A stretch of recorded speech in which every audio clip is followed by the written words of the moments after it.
Welcome to AI Book Highlights. Great to be here. Today we're looking at Tony Robbins' big book, Money, Master the Game. It's really aimed at demystifying finance, right? Exactly. It tries to give clear, actionable steps for financial security, financial freedom even, and it does this by drawing on insights from, well, some real heavy hitters in finance. People managing unbelievable amounts of money. Trillions, yeah. But the idea is to boil down their wisdom into principles anyone can use. So our plan today is to pull out, say, 5 key highlights from the book. And then translate those into 3 things you can actually start doing, or at least thinking about, pretty much straight away. The goal being to give you that crucial info to, take control of your financial future without getting totally bogged down. Right, without feeling overwhelmed. Okay, so where do we start? All right, highlight number 1. This is a big one. The power of compounding. Yeah. And tied to that, why starting early is just so critical. Oh, absolutely. Compounding is, well, it's almost like magic, isn't it? Your money makes money, and then that money starts making money too. It snowballs. It totally snowballs. The book gives this great example, like $1 invested, maybe growing at 7% a year. Over decades, it becomes, well, a lot, like potentially over $1 million pre-tax if you give it enough time. But taxes do take a bite, which is another point he made. Oh, for sure. Tax efficiency is key. But the core idea, the book tells the story, I think it was 2 brothers. Yeah, that's right. One starts saving maybe just $40 a week, pretty young, like 25. And the other waits maybe till 35. The difference is staggering. Isn't it something like the early starter ends up with way, way more, like 600% more? Yeah, even though they might have actually put in less cash overall over the years, it just shows that time in the market is incredibly powerful. Starting early gives your money decades more to grow. It really drives home that even small amounts consistently saved early on can make a monumental difference. Okay, so that's compounding. What's highlight number 2? This one's maybe less exciting, but incredibly important. The high cost of fees in the financial industry. Ah, yes, the hidden drain. Hidden is the word. Robbins really shines a light on how much these fees, often buried in mutual funds or other products, can erode your returns. And they seem small, right? Like 1%, 2%. Exactly. You see 1.5% or 2.5% and think, oh, that's not much. But Robbins shows through examples how over 20, 30, 40 years, that small percentage can eat up a massive chunk of your potential growth. Like more than half in some cases. Easily. One example showed over 77% of the potential return vanishing into fees over the long haul. It's the cumulative effect. And it's not just one fee usually. No, that's the other thing. You've got the expense ratio, maybe 12b1 fees, trading costs inside the fund. It all adds up. He also mentioned something about 401ks, like pay to play. Yeah, the idea that some funds might pay to get onto your company's 401k menu, which means your choices might be limited to funds that are more profitable for them, not necessarily the best or lowest cost for you. Oof. Okay, so be super aware of fees. That's crucial. What's our third highlight? Asset allocation and diversification. This sounds technical maybe, but it's fundamental. Basically deciding where to put your money, right? Stocks, bonds, other stuff. And in what proportions. Precisely. Robbins cites Nobel laureates and top investors, all saying this is one of the most important decisions you make.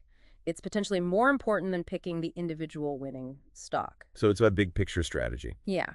He talks about dividing your investments into different buckets, like a security bucket for safety and peace of mind, and maybe a risk growth bucket for potentially higher returns. Tailored to your own comfort level with risk and your goals. Absolutely. And then within and across those buckets, you diversify. Don't put everything in U.S. stocks, for example.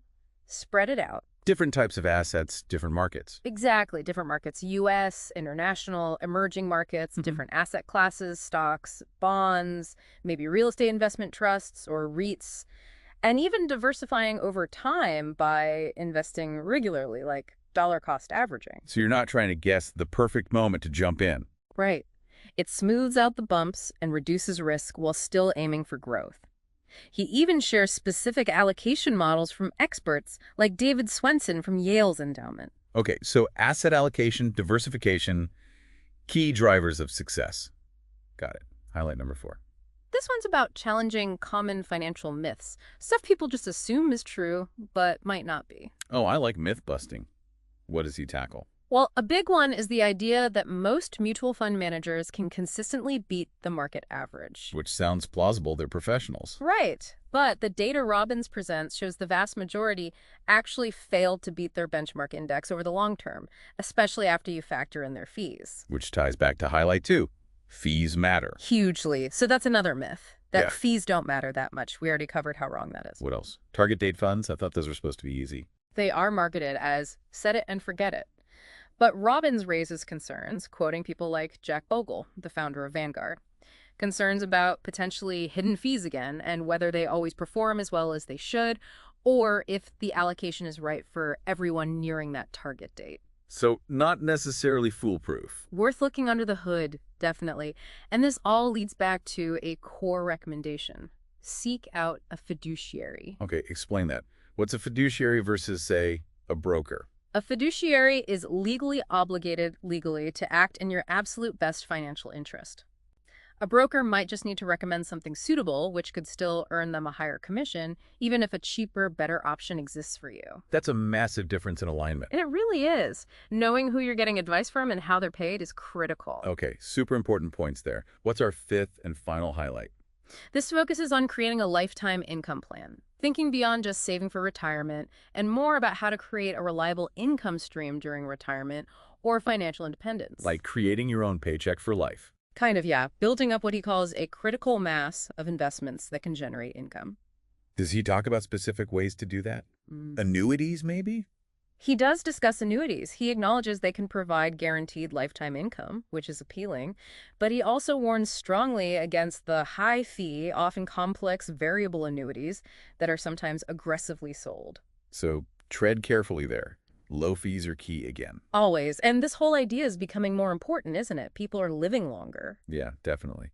And there are questions about the future of things like Social Security. Exactly. So taking proactive control of your own long-term income becomes essential. He also sort of challenges the traditional idea of just stopping work at 65. Right, pointing to people like Warren Buffett or others who keep working, thriving, contributing well into their later years because they love what they do. It's about designing the life you want and having the financial means to support it, whatever that looks like. Okay, wow. So 5 really powerful insights there. Compounding, watching fees, asset allocation, busting myths, and lifetime income planning. Let's pivot to action. What are 3 concrete takeaways people can use? Right, actionable steps. Takeaway number 1, and this echoes the first highlight. Start saving and investing now. Seriously, today, if possible. Even if it's just a little bit. Especially if it's just a little bit. Don't wait until you think you have enough money to start. The amount is less important early on than just starting and being consistent. Make it automatic. Yes, automate it. Set up an automatic transfer from your checking account to your savings or investment account each payday. Treat it like any other bill. That consistency plus the power of compounding over time. That's the magic formula. Start now. Automate. Be consistent. Got it. Actionable takeaway number 2. Number 2 builds on that fees discussion. Scrutinize your investment fees. Really dig in and understand what you are paying. How do you do that? Just ask. Look at statements.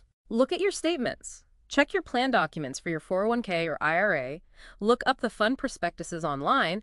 Understand the expense ratios, any administrative fees, transaction costs. And the goal is? Lower fees generally mean higher net returns for you over the long run.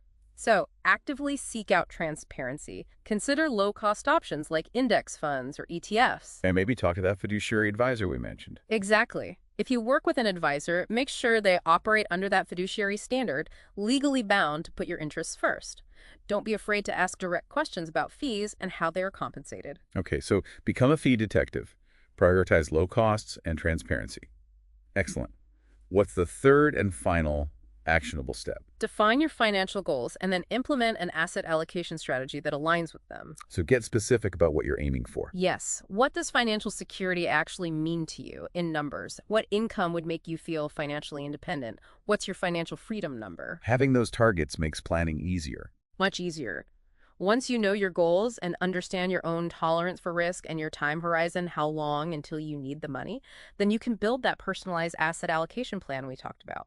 Putting your money into those different buckets, stocks, bonds, etc., in a way that makes sense for you. Precisely. And remember to diversify across those different asset classes and markets to manage risk. It's about creating a roadmap based on where you want to go. Fantastic. Define goals, create your personal allocation map, and diversify. Great takeaways. Hopefully those give people a solid starting point. Absolutely. This has been a really insightful overview of Tony Robbins's Money Master the Game. We hope breaking down these key ideas and offering these actionable steps helps you feel more empowered on your financial journey. It's definitely a journey, not a destination sometimes. Remember that becoming financially savvy takes time, but every step you take, no matter how small it feels, really does move you closer to where you want to be. Well said.